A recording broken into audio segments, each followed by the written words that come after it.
बिस्मिल्लाहिर्रहमानिर्रहीम। अस्सलाम वालेकुम। आज 21 अगस्त बरोज़ जुम्मा हम बात करेंगे मौलाना फ़ज़ल रहमान के हवाले से। और फ़ज़ल रहमान के भाई को नैब की तलबी का नोटिस पहुंचा है और फ़ज़ल रहमान को भी इस केस के अंदर डिस्कस किया जा रहा है। और नैब कुछ ऐसा प्लान कर रही है फ़ज़ल रहमान के ख़िलाफ़ कि जो फ़ज़ल रहमान के लिए अब बर्दाश्त करना मुश्किल होता जा रहा है। जुम्मा के दिन पहले नून लीग वालों के लिए और शरीफ ख़ानदान के लिए ख़तरनाक हुआ करता था, अब जो उनके दोस्त हैं या उनके जो अलाइज़ हैं उनके लिए भी ये ख़तरे की घंटी बजाने के लिए हर वक्त जुम्मा तैयार रहता है। ये मुसलमानों के लिए और हर उस शख्स के लिए जो पाकिस्तान का खैर खा है, ये एक मुबारक दिन है। लेकिन जो शख्स जिसने पाकिस्तान को लूटा है या जिन्होंने इस्लाम को बदनाम करने की कोशिश की है, उन लोगों के लिए ये बड़ा ख़तरनाक दिन है। और यही वजह है कि आज फ़ज़ल रहमान के छोटे भाई ज़िया रहमान को नैब का नोटिस जारी हो गया है।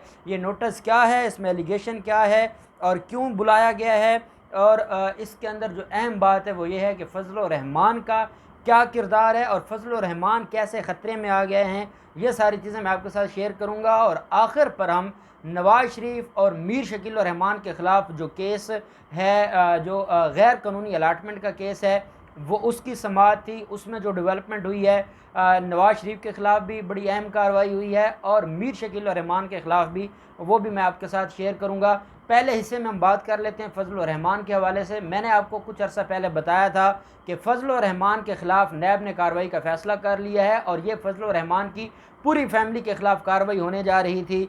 उसमें जो पहला शिकार हुआ है नैब का, वो है फ़ज़ल रहमान का छोटा भाई ज़िया रहमान। वो भी अपने आप को मौलाना लिखवाते हैं क्योंकि इनकी पूरी फैमिली इल्म वाली है, जो वो समझते हैं कि वो इल्म वाले हैं, इसीलिए वो मौलाना लिखवाते हैं। तो ज़िया रहमान भी मौलाना अपने साथ इस्तेमाल करते रहते हैं। ये वो ज़िया रहमान है जिनका पिछले दिनों आपने सुना था, डिप्टी कमिश्नर के तौर पर उनको कराची में सिंध हुकूमत ने तैनात कर दिया था। ये 19वें ग्रेड के अफसर हैं।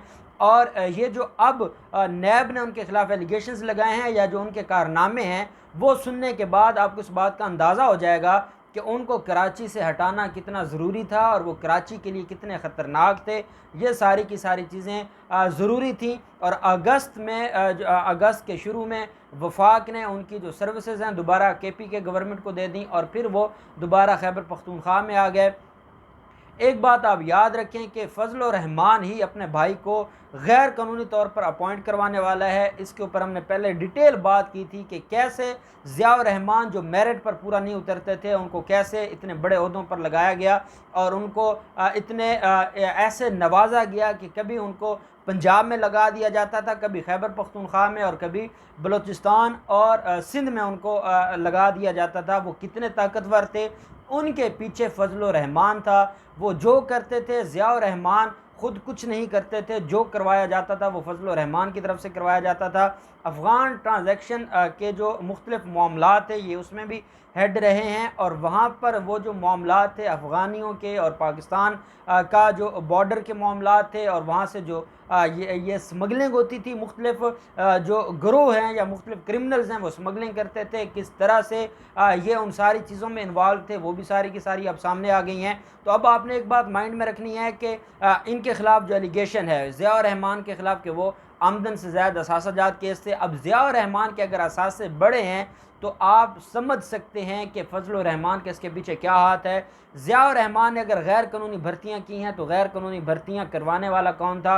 ज़िया रहमान ने गैर कानूनी तरीके से करप्शन के ज़रिए मुख्तलिफ़ प्रॉपर्टीज़ बनाई हैं और पूरे जो उनका अपना जो असर रसूख था उसमें उनको बतौर करप्ट ऑफिसर समझा जाता था। तो उसको करप्शन के इस मुकाम पर लाने वाले भी फ़ज़ल रहमान हैं। हालांकि इनकी फैमिली का एक बड़े लोग गुजरे हैं, उसके बावजूद इन्होंने करप्शन को अपना साथी बना लिया और करप्शन करते करते ये आज इस मुकाम पर पहुंच गए हैं। 25 अगस्त को ज़िया रहमान को तलब किया है और अब फैमिली में ये डिस्प्यूट चल रहा था। ज़िया रहमान ये कहते थे कि मैं 19वें ग्रेड का अफसर हूँ, मुझे नैब ने तलब कर लिया है और नैब अगर मुझे मेरे ख़िलाफ़ कोई एलिगेशन साबित कर लेता है या नैब मेरे ख़िलाफ़ सारी की सारी चीज़ों को खुलकर सामने रख देता है तो मेरी नौकरी चली जाएगी और मेरी नौकरी नहीं होगी। तो हमने जो पूरे खैबर पख्तूनख्वा में अपना एक निज़ाम बनाया हुआ है और एक करप्शन का बाज़ार गर्म कर रखा है, वो सारे के सारे मसाइल हमारे लिए परेशानी का सबब होंगे। ज़ियाउर रहमान ये समझते थे कि ये सारे जो जराइम हैं या ये सारी जो करप्शन है इसका ज़िम्मा दे दिया जाए फ़ज़ल-उर रहमान को। फ़ज़ल-उर रहमान इन चीज़ों को देखें और क्योंकि वो सियासी आदमी हैं और जैसे बाकी पॉलिटिकल पाकिस्तान के अंदर नवाज़ शरीफ के ख़िलाफ़ भी कार्रवाई हो रही है, पाकिस्तान के अंदर बाकी लोगों के ख़िलाफ़ भी कार्रवाई हो रही है, इसलिए वो ये चाहते थे कि अगर इनके ख़िलाफ़ भी कार्रवाई होगी तो ये सारे के सारे मामलात चलते रहेंगे और इस तरह ये जो मामला है ये ख़राबी की तरफ नहीं जाएगा और उनको पॉलिटिकल विक्टिमाइजेशन का एक नारा लगाकर वो अपने आप को बचा लेंगे। लेकिन फ़ज़ल-उर रहमान इस बात पर तैयार नहीं थे और अब 25 अगस्त को ज़ियाउर रहमान जा रहे हैं नैब खैबर पख्तूनख्वा के सामने पेश होने के लिए। ये नैब के जो ऑफिसर हैं जिन्होंने इनको नोटिस जारी किया है, ये डिप्टी डायरेक्टर हैं, इनका जो नाम है नसीरुद्दीन अब्बासी ने इनको तलब किया है और कहा है कि 25 अगस्त को दोपहर सुबह 11 बजे आपने नैब KPK के ऑफ़िस में हाज़िर होना है और साथ उनको 2-3 सवालात भेजे गए हैं और उनको ये कहा गया है कि आपके ख़िलाफ़ 3 एलिगेशन हैं। एक एलिगेशन ये है कि आपके आमदन से ज़्यादा असासा जात हैं, जो आपकी जॉब है, जो आप कमा रहे थे, जो आपकी तनख्वाह आती है उससे बहुत ज़्यादा आपने प्रॉपर्टी बनाई है, आपने अकाउंट्स बनाए हैं, आपके ख़िलाफ़ ट्रांजैक्शंस हैं, फ़ॉरेन ट्रांजैक्शन हैं। इन्होंने क्या किया था, इनको जो बैरून मुल्क से फंडिंग्स आती थी ये ज़ियाउर रहमान के नाम पर इन्होंने अकाउंट्स बनवाए कि वो अफसर है उसको कोई पूछेगा नहीं, और वो जो बैरून मुल्क की फंडिंग्स आती थी आज वो इनके गले पड़ गई है और वो बैरूनी फंडिंग्स का भी सवाल पूछ लिया गया है कि आपके अकाउंट्स में जो फ़ॉरेन ट्रांजैक्शन होती थी उसका जवाब दें। आमदन से ज़ायद आपने असासाजात बनाए, वो कहाँ से बनाए, कैसे बनाए, इन सारी चीज़ों का जवाब मांगा है और साथ उनसे जवाब तलब किया गया है कि आपने जो गैर कानूनी तरीके से भर्तियां की हैं और आपने ख़ास तरह के लोगों को नवाजा है और जिस डिपार्टमेंट में होते थे जहां पर आपकी तकर्री होती थी वहां पर आप अपनी मर्ज़ी के लोगों को लगाते थे, इसका भी जवाब पूछ लिया गया है। और साथ ये कहा गया है जो KPK की नैब ऑफिस है उनकी तरफ से जो नोटिस जारी हुआ है उनसे ये सवाल किया गया है कि आप और आपके लोग स्मगलिंग में मुलव्वस रहे हैं, अफ़गान बॉर्डर से आप स्मगलिंग करवाते हैं, उसका भी जवाब दें। और मैं समझता हूँ ये इतना बड़ा एलिगेशन है कि जिसके बाद फ़ज़ल-उर रहमान और उसकी फ़ैमिली के लिए बाहर रहना, जेल से बाहर रहना बड़ा मुश्किल हो जाएगा। अब 25 अगस्त को ज़ियाउर रहमान पेश होते हैं।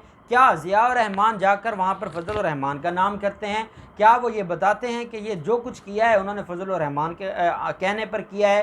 क्या ज़ियाउर रहमान फ़ज़ल-उर रहमान के ख़िलाफ़ वादा माफ़ गवाह बन सकते हैं? क्या वो अपनी नौकरी बचाएंगे या अपने भाई को बचाएंगे? ये एक बड़ा अहम सवाल उठ गया है और ये इसका जवाब हमें 25 अगस्त को ही मिलेगा।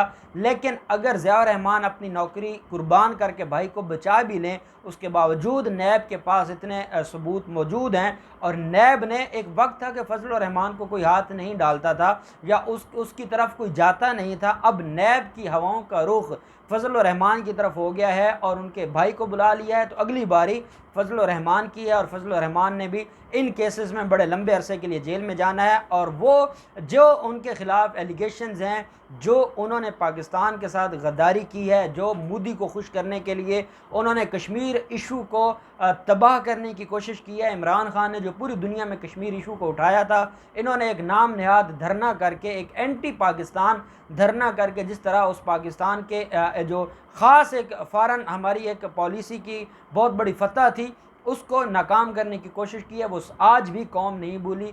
कौम को ये याद है कि ये कैसे चेयरमैन कश्मीर कमेटी बनकर कश्मीरियों का खून बेचते रहे और कश्मीर के जो वहाँ पर आज़ाद कश्मीर में रहने वाले लोग हैं वहाँ से इन्होंने उन लोगों के माल को चुराया है और अपने जो अकाउंट्स भरे हैं। ये सारी की सारी चीज़ें दुनिया जानती है और अब इनको जवाब देना पड़ेगा। चाहे नवाज़ शरीफ को जब कोई परेशानी होती है तो वो फ़ज़ल-उर रहमान को फ़ोन करते हैं, चाहे मरियम सफ़दर का डायरेक्ट रब्ता रहता है फ़ज़ल-उर रहमान के साथ, और इनकी आइडियालॉजी चाहे वो नवाज़ शरीफ हूँ, चाहे वो मरियम सफ़दर हूँ, और इसके अलावा चाहे वो आसिफ ज़रदारी हूँ या फ़ज़ल-उर रहमान हूँ, ये एक ही आइडियालॉजी है और इनके पीछे मोदी बैठा है और वो इन सारे मामलात को देखता है और ये उनके एजेंडे पर पाकिस्तान में काम करते हैं। और ये कोई हम अपनी तरफ से बात नहीं कह रहे, इसके ऊपर रिपोर्ट्स आ चुकी हैं। अब इदारे क्यों नहीं अमल करते, क्यों नहीं इनके ख़िलाफ़ कोई बड़ी कार्रवाई करते? ये मैं अब आपको नैब की अगला किस्सा सुना देता हूँ। नैब ने मीर शकील रहमान के ख़िलाफ़ केस था, और मीर शकील रहमान आमदन से ज़्यादा जो गैर कानूनी अलाटमेंट का केस था, उसमें नवाज शरीफ के बेलेबल वारंट जारी किए थे। बेलेबल वारंट जब वापस आ जाते हैं, असद अली साहब हैं, ये एहतसाब अदालत के जज हैं, इन्होंने सवाल किया कि क्या बना उन बेलेबल वारंट्स का, किसी ने रिसीव किए? तो कहा गया कि हम एच बुला गए थे मॉडल टाउन, वहाँ पर किसी ने वो रिसीव नहीं किए, तो इस वजह से वो वापस आ गए हैं। तो अदालत ने कहा लाहौर में उनकी एक ही रिहाइश है। अब ये बच्चा बच्चा जानता है कि नवाज शरीफ की लाहौर में जो रिहाइश है वो एच बुलाक नहीं है, बल्कि वो जाती उम्र है। लेकिन ये नहीं इल्म तो नैब वालों को नहीं इल्म, या नैब वाले पता नहीं क्या करते हैं। उसके बाद प्रोसिक्यूटर साहब ने कहा, नैब के जो प्रोसिक्यूटर थे, कि जी उनकी एक और रिहाइश भी है जाती उम्रा। तो अदालत ने जाती उम्रा के एड्रेस पर दोबारा बेलेबल वारंट जारी कर दिए हैं। तो ये जो नैब की कि क्यों हमारे इदारे खामोश हैं, क्यों उनके ख़िलाफ़ कोई कार्रवाई नहीं होती, क्यों उनको नहीं पूछा जाता? आज भी इस्लामाबाद हाई कोर्ट ने सवालात उठाए, लेकिन वो सवालात अपनी जगह दब गए। 2 अपीलें उनकी पेंडिंग हैं, वो मुजरिम हैं और वो बैरून मुल्क बैठे हैं, उनकी ज़मानत नहीं है, लेकिन कोई जाकर दरख्वास्त नहीं देता। अब शेख रशीद ने यह कहा है कि वो जा रहे हैं, वफाकी हुकूमत जा रही है नवाज शरीफ के ख़िलाफ़ अदालत में। अब अल्लाह करे कि वफाकी हुकूमत भी चली जाए, पंजाब हुकूमत भी चली जाए, नैब भी चला, कोई तो जाए इनके ख़िलाफ़ जो जाकर दरख्वास्त दे कि पिछले 8 माह से वो बग़ैर ज़मानत के बैरून मुल्क बैठे हैं, और इस्लामाबाद हाई कोर्ट ये कर सकती है। और इस्लामाबाद हाई कोर्ट अगर उनको इश्तिहारी डिक्लेयर करके उनके रेड वारंट जारी कर दे, तो उनके लिए बैरून मुल्क रहना मुश्किल हो जाएगा। लेकिन अब अल्लाह करे कि कोई जाए और इनके ख़िलाफ़ कार्रवाई करे। दूसरी तरफ हम मीर शकील रहमान को देखते हैं, उनके जुडिशल रिमांड में 3 सितंबर तक तोसी कर दी है। अब जब इनका फ़ैसला होगा और 3 सितंबर को मीर शकील रहमान पेश होंगे, रेफरेंस फ़ाइल हो चुका है, ज़मानत की दरख्वास्त उनकी 2 दफ़ा लाहौर हाई कोर्ट से खारिज हो चुकी है, अभी तक वो सुप्रीम कोर्ट की तरफ नहीं गए। उनके ख़िलाफ़ एक दरख्वास्त आई थी कि वो जो लग्जरी हॉस्पिटल में बैठकर जेल से दूर वो अपनी लाइफ स्पेंड कर रहे हैं, तो उनको उस हॉस्पिटल से जेल में शिफ्ट किया जाए। लाहौर हाई कोर्ट में ये दरख्वास्त फाइल हुई थी, वो भी अभी पेंडिंग है, उसकी भी सितंबर में डेट ऑफ हियरिंग होगी।